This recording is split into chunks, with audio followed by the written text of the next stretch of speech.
E nós vamos conversar agora com o advogado Cláudio Caivano, que representa vários manifestantes presos pelo 8 de janeiro. É hora de entrevista aqui em Oeste Sem Filtro.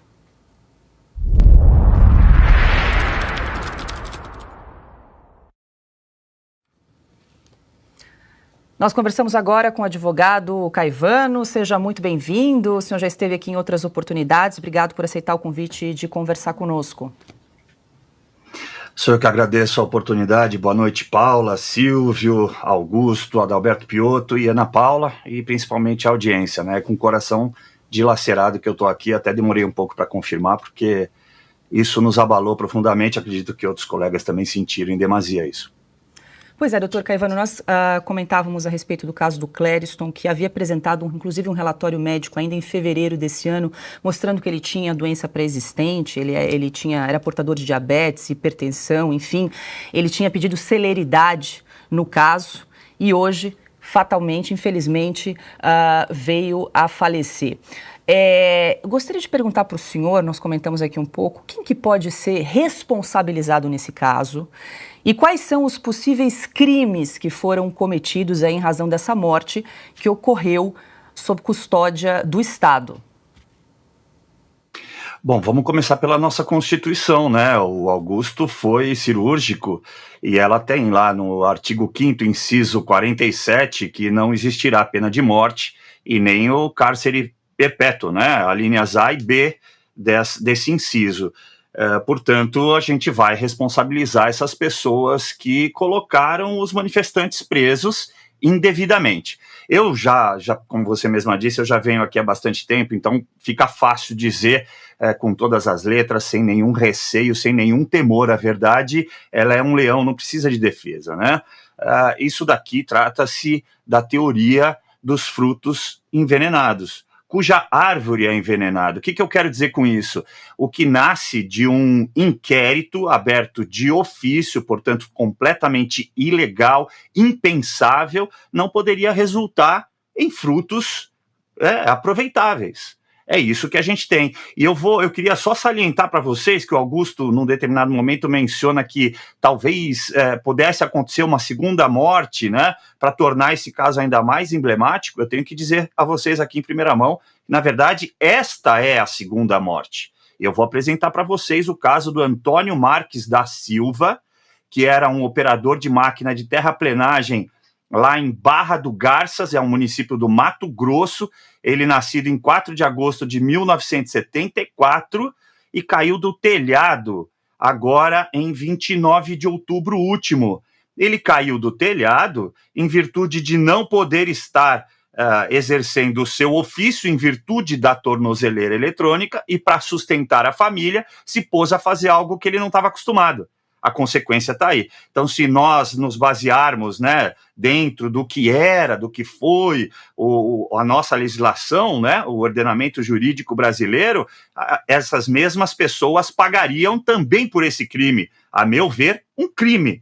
Veja só, como muito bem disseram todos vocês aí, todos irretocáveis, a questão é extremamente emblemática, né? Tudo isso não deveria estar acontecendo lá no STF. Essas pessoas, as primeiras que foram julgadas e pegaram condenações impensáveis por um crime inexistente. Eu vou continuar repetindo isso, porque eu fui um dos primeiros a dizer que trata-se de uma antinomia da norma, o artigo 359-T da Lei 14.197 de 2021, essa mesma que o relator Alexandre de Moraes se utiliza, 359-M e 359-L, para afirmar que eles cometeram ali atentado contra o Estado Democrático de Direito ou a governo legitimamente eleito, suprimindo a parte da frase que diz com uso de violência ou grave ameaça, porque há uma supressão implícita na condenação dele, ele deixou isso de lado, é um crime impossível. Haja vista aí, como eu disse, o 359-T, que é a antinomia de norma formal, que diz o seguinte: olha, não haverá esses crimes, eles não ocorrerão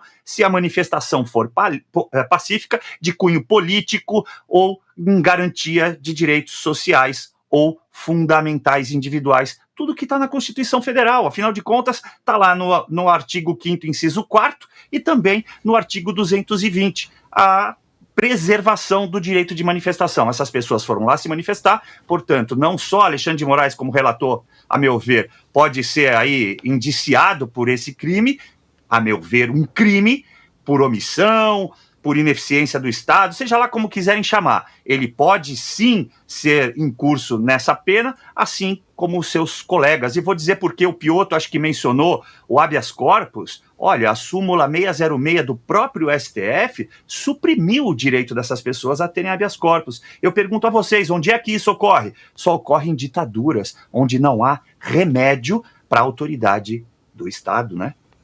Dr. Cláudio Caivano, a gente vai abrir agora a rodada para as perguntas dos nossos comentaristas. Ana Paula Henkel. Boa noite, Dr. Caivano. Um dia muito triste, né, para a nossa República, para a nossa Constituição, para o processo legal inexistente hoje no Brasil. Muito obrigada pela entrevista. E, Dr. Caivano, o deputado Nicolas Ferreira acabou de tuitar e disse que, pelo que eles apuraram, há diversos outros presos já com parecer favorável da PGR, e que são muitos, né? O parecer favorável pela revogação da prisão preventiva. O senhor tem esse número de quantos presos já poderiam estar em liberdade? Não, Ana, boa noite. Primeiramente, sou eu quem agradece, né, a oportunidade de estar aqui falando, dando voz a esses presos, dando voz, infelizmente, ao Antônio e ao Clériston, que hoje vieram a perder, hoje não, né? Hoje o Clériston e anteriormente o Antônio Marques vieram, infelizmente, a perder a sua vida diante da arbitrariedade desse Estado, um Estado que quer defender a democracia, né? Ora, vejam. Pois bem, eu não tenho esse número, infelizmente, né? É uma questão bastante difícil, porque você tem que acessar cada uma das ações penais, pegar pelo nome, investigar para ver, a gente, infelizmente, não tem esse tempo para fazê-lo. Mas é importante que ele diga isso, porque é a verdade, a gente conversa entre colegas, né? A grande maioria realmente tem parecer favorável da PGR. Eu vou dar o exemplo aqui de 2 casos que foram emblemáticos e que, inclusive, um deles eu vim aqui relatar, o da Clio Hirano e do Cacique Sererê. Em ambos os casos, já havia também o parecer favorável, na época era a Lindor Araújo, ela deu parecer favorável pela soltura de ambos por inexistência total de crime. Ora, vejam só, não é mesmo? Não tinha denúncia, não tinha indício de autoria, não tinha de materialidade, portanto, não tem tipificação penal, mas estavam lá presos. Ambos ficaram aí próximos a 9 meses. Podemos estender esse entendimento ao Coronel Naime. Que crime está sendo imputado contra o Coronel Naime? Ele estava de folga, ele estava de licença devidamente publicada em Diário Oficial. Pois bem, continua lá preso. Não sei se tem parecer favorável, porque não conversei com os advogados, conversei apenas com a esposa e realmente não perguntei isso. Mas acredito sim, Ana, que a grande maioria tenha o parecer favorável da PGR, mas acontece o que acontece com todos, praticamente todos. É uma minoria ínfima que o Alexandre de Moraes se debruça sobre o caso para responder à inquirição da defesa. Eu sou advogado de 18 pessoas, já fiz vários pedidos para relaxamento do horário, para expansão do perímetro. Simplesmente não são respondidas essas petições. Como eu disse, parece que a súmula 606 não vale só para HC, mas vale para qualquer pedido da defesa. Dr. Cláudio Caivano, Augusto Nunes tem uma pergunta também. Boa noite, doutor Caivano. Muito obrigado pela entrevista. Admitindo-se que que cabe ao ministro Alexandre de Moraes esse tipo de julgamento desse caso, qual é a pena máxima que é atribuída ao crime de depredação do patrimônio público? Se eu não me enganar, boa noite, Augusto, sou eu mais uma vez quem agradece a oportunidade. Se eu não tiver muito enganado, a exemplo do incitação ao crime, que são crimes de menor potencial ofensivo, não deve chegar a 8 meses de detenção. Pois bem, com o uso da tornozeleira, entende-se que parte dessa pena esteja sendo cumprida. Tem súmula do STJ sobre isso. Então, essas pessoas, a exemplo dos meus 18, estão há 10 meses com tornozeleira eletrônica, Augusto. Já pagaram muito mais do que a pena. No caso deles, incitação ao crime é de 3 a 6 meses de detenção. Mesmo 288, né, que dá aí no máximo 3 anos de reclusão, ele precisaria ser provado, tem outros requisitos que precisariam estar presentes, ou seja, eles precisariam se conhecer previamente e haver uma hierarquia entre eles, cada um com a sua devida função, para que o crime fosse atribuído. E tudo isso está sendo passado ao largo. É como você disse, são mais de 1.153 pessoas nessa situação, para as quais foi oferecido o ANPP, Acordo de Não Persecução Penal. No entanto, vou trazer aqui para vocês, eu já levei a outros programas, algumas dessas pessoas estão sofrendo aditamento na denúncia. Eu tenho um caso desses meus 18 que houve o aditamento para incluir na denúncia dela o 359M e o 359L, porque diz o MPF, que foi encontrado lá dentro do Palácio do Planalto, de um dos prédios, agora não me recordo se é realmente o palácio, mas acredito que sim, né? Encontraram uma garrafinha de água com material genético dela. Ora, ela diz textualmente para mim, esta pessoa, né, diz textualmente que não só não tinha celular, porque o celular dela havia sido furtado, ela não sabe nem onde, foi provavelmente no ônibus antes de chegar em Brasília, e ela não levou absolutamente nada, ela é uma cuidadora de idosos, ela é uma missionária e estava lá apenas para acudir os idosos, e teve a pena dela aí aumentada, né, a denúncia dela aumentada, podendo chegar aí a esses 17 anos. A grande verdade, Augusto, como você muito bem colocou, é que a gente não tem critério, e quando não se tem critério, né, quando algo não é real, qualquer coisa cabe dentro dele. É fruto podre. Bom, a pergunta agora é de Adalberto Piotto. Doutor, uma vez mais, bem-vindo. Obrigado por nos atender aqui no S Sem Filtro. Neste caso, há materialidade de erro processual e, de novo, agora, irreversível. E a PGR, quem tinha feito o pedido pelo relaxamento da prisão, não foi atendida pelo ministro Alexandre de Moraes. O senhor acha que haverá alguma manifestação por parte da PGR, neste caso especificamente, porque não apenas afrontou o Estado Democrático de Direito, não apenas tem afrontado o direito à ampla defesa, o direito dos advogados, que finalmente agora parece que a OAB está se manifestando, mas ainda de forma muito tímida, na minha opinião, o senhor pode falar mais sobre isso, mas neste caso a Procuradoria-Geral da República faz um pedido que foi, ao que se parece até o momento, ignorado pelo juiz da causa, no caso, o ministro Alexandre de Moraes. Haverá alguma manifestação? A PGR pode fazer alguma coisa contra o juiz que sequer analisou um caso, dado o caso de urgência, especificamente de urgência, porque se tratava de uma pessoa doente? Piotr, primeiro, boa noite, um prazer dividir aí o programa contigo, né, agradeço mais uma vez. Olha, eu vou ser retórico, né, é meramente retórica o que eu vou dizer, poderia levar o nome do juiz para o CNJ? E quem iria julgá-lo? O presidente da corte a qual ele pertence nesse momento? Está tudo errado. Não há como eu dizer que algo possa acontecer diante de tudo errado. Veja, o MP deveria ter, ao menos em tese, o dever, né? Usei até de pleonasmo aqui, o dever é dele, como custos legis, ou seja, fiscal da aplicação da lei. Deveria dizer, olha, excelência, você não está dando guarida aqui, é um direito constitucional, individual desse preso, que não deveria estar preso. Pois bem, como eu disse, tudo que eu disser aqui vai ser retórico. Então, entendo que sim, se estivéssemos no Estado Democrático de Direito, a PGR poderia, sim, ir para cima desse juiz, culpabilizá-lo por essa conduta nefasta. No entanto, está tudo desarrumado, está tudo desarranjado, e quando o trem está descarrilhado, não adianta a gente tentar colocar na força, não há braços que o coloquem de volta. Vai ter que parar tudo, vai ter que vir realmente uma lei de anistia, que a gente já está trabalhando há bastante tempo, desde fevereiro eu estou lá pressionando os parlamentares, graças a Deus a gente tem ali pelo menos o acesso a um número bastante grande deles. Durante a CPMI acompanhei lá de dentro, me aproximei ainda mais deles, nós trabalhamos numa redação muito melhor do que essa do Hamilton Mourão, para incluir os demais crimes, para não deixar as outras pessoas que foram denunciadas por crimes menores reféns e órfãs desse Estado autoritário, ditatorial que a gente está vendo, porque nós estamos sozinhos, Piotr.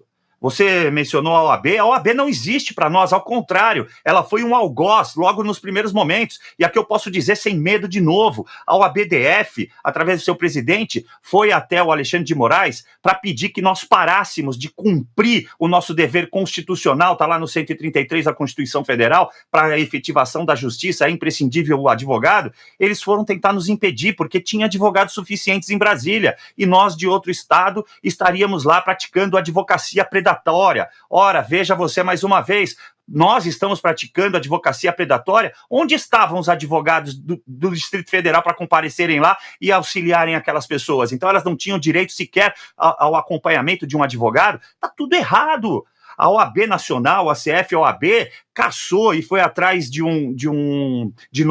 juiz, tal, de uma petição, através do próprio Simonetti, para culpabilizar uma ordem paralela, a ordem dos advogados conservadores do Brasil. Eu fui advogado de alguns diretores da ordem para defendê-los numa oitiva da Polícia Federal. E lá, veja só você, na própria oitiva, quando eu disse: ô delegado, né, doutor, por gentileza, olha, o senhor está fazendo perguntas aqui que o senhor está induzindo já a prática de algum crime. E olha, direito de manifestação, além de constitucional, está na 14197, olha aqui o 359T. Doutor, o senhor vai se defender lá nos autos. É assim que nós somos tratados, Piotr. É dessa forma. Uma sociedade que não atribui o devido valor aos advogados não tem como subsistir, meu amigo. Por isso que HC, defesa, direito ao contraditório, isso deve acontecer lá na Finlândia, porque aqui no Brasil faz tempo que a gente não vê. E só para corroborar aí a pergunta do Augusto, né, que eu fiquei na dúvida se eram 6 ou 8 meses de detenção, o prazo total ali, a pena total do crime de depredação. A Fabi Barroso me passou aqui, é 163, artigo 163, então são 6 meses mesmo, igual ao incitação ao crime, Piotr. Perfeito. Lucinda aqui no chat disse o seguinte: convidem um senador para que possamos ver o que estão pensando. Vocês são as nossas vozes. Obrigada pela sugestão. Faremos isso aí ao longo da semana, com certeza. Silvio Navarro, dá tempo por uma última pergunta. Vamos lá. Doutor Caivano, muito boa noite. Também agradeço pela entrevista e, inclusive, enquanto ouvia o senhor mencionar a garrafinha d'água com material DNA, material genético, eu me perguntava se poderia ter sido entregue por um agente do GSI naquele momento no Palácio do Planalto.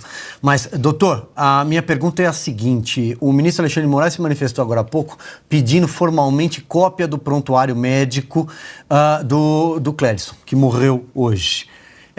Eu sei e eu queria confirmar com o senhor, os advogados informam não só o gabinete do ministro Alexandre de Moraes, como informam o Ministério Público quando o seu paciente sofre de comorbidade. Isso não foi feito hoje.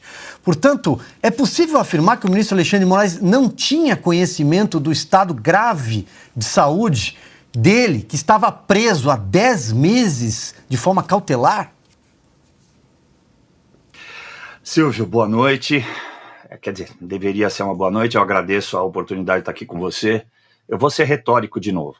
É possível que ele tenha ficado sem saber? É possível, porque afinal de contas eu te disse que na grande maioria ele não responde às petições. Então, se eu vou tirar pela lógica básica de qualquer ser humano que tenha os neurônios funcionando normalmente, se ele não vai olhar os autos, realmente não tem como ele saber do estado de saúde de alguém que está precisando de atendimento. Aliás, esses advogados, nessa ação penal 1055, que eu fui lá olhar, fizeram vários pedidos antes deles. Ele deixou de comparecer, né, o Clériston, infelizmente, que agora faleceu, ele deixou de comparecer numa consulta que ele tinha no dia 23 de janeiro, deixou de comparecer em outra que ele tinha no dia 27 de fevereiro, porque, obviamente, ele estava preso. E porque, obviamente, ele tinha algum problema que já estava sendo tratado e não foi lá para passar pelo médico.